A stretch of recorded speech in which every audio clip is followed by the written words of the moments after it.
Hello friends, today we are going to start from accounts.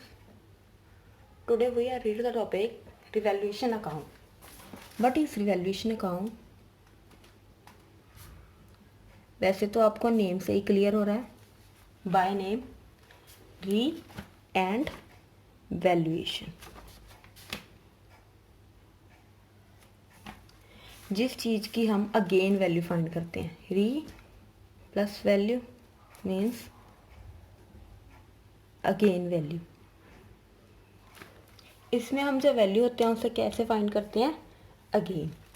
अब जो हम again value find करते हैं वो किस किस चीज़ की होती है, एसेट्स प्लस लायबिलिटीज। इन दो चीज़ों की हम वैल्यू अगेन फाइंड करते हैं। अब जो रिवैल्यूएशन अकाउंट है, वैसे तो आपको पता ही है कि जो हमारा सारा अकाउंट है वो एसेट्स एंड लायबिलिटीज़ पे डिपेंड करता है, पर जो रिवैल्यूएशन अकाउंट है वो मेन एसेट्स एंड लायबिलिटीज़ पे डिपेंड करता है। अब मैं प्रिपेयर करने का मेथड बता रही हूँ कि आपको रिवैल्यूएशन अकाउंट हम प्रिपेयर कैसे करते हैं।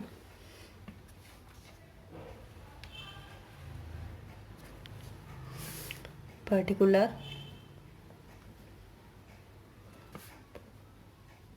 Amount piece, particular amount piece. अब इसमें हमें पता है कि जो डेबिट साइड होती है वो हमारी किस साइड होती है, लायबिलिटीज़। एक बार शॉर्ट के लिए लिख रही हूँ, और क्रेडिट साइड हमारी कौन सी होती है, एसेट्स की। अगर हमारे पास कोई भी लायबिलिटी इंक्रीज होती है, अगर हमारे पास कोई भी लायबिलिटी इंक्रीज होती है तो वो डेबिट साइड ही आएगी। लाइक बैंक लोन, अमाउंट मेरे पास नहीं है इसलिए मैं ट्रिपल एक्स राइट कर रही हूँ। Increase in liabilities, liability increase हो रही है। और अगर कोई भी एसेट इंक्रीज होगी तो वो अपनी side, like machinery,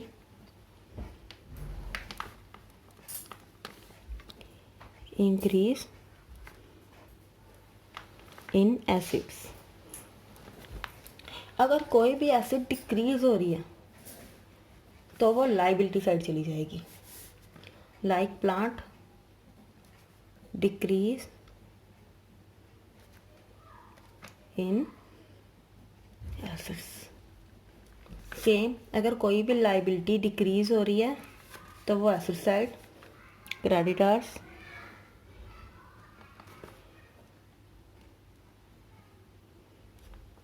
decrease in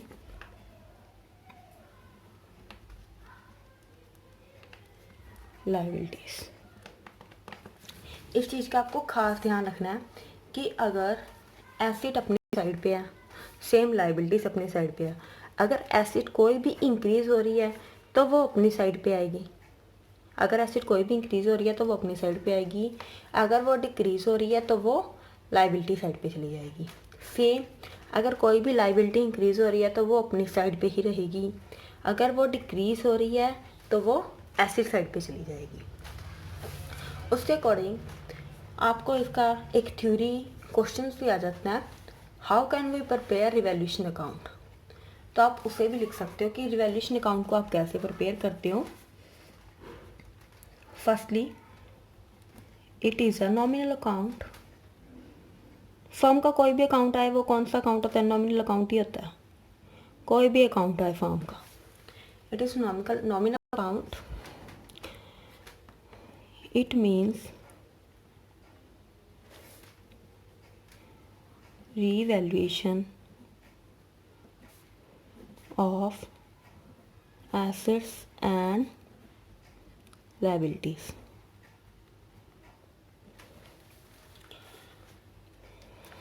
next, आप जैसे आपने इसको प्रिपेयर किया है उसी अकॉर्डिंग आप इसे राइट कर सकते हो। When assets is increase in value then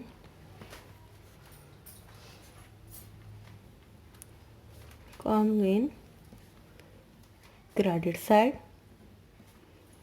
and when assets is decrease, then come in debit side. Same according liabilities, when liabilities is increase in value, then comes in debit side, क्योंकि जो liability increase हुई है वो अपने side पे ही आएगी ना. And when liability is decrease, then comes in which side? Credit side. Yes, this is your revaluation account. This account is very easy for preparing, and we use revaluation account when we reconstitution of firm, like when we change the partners ratio, profit sharing ratio, second, admission of a partnership, third, when person retire from of the firm and any death case, and last, when we dissolve the firm, then we prepare the revaluation account. Thanks, have a nice day.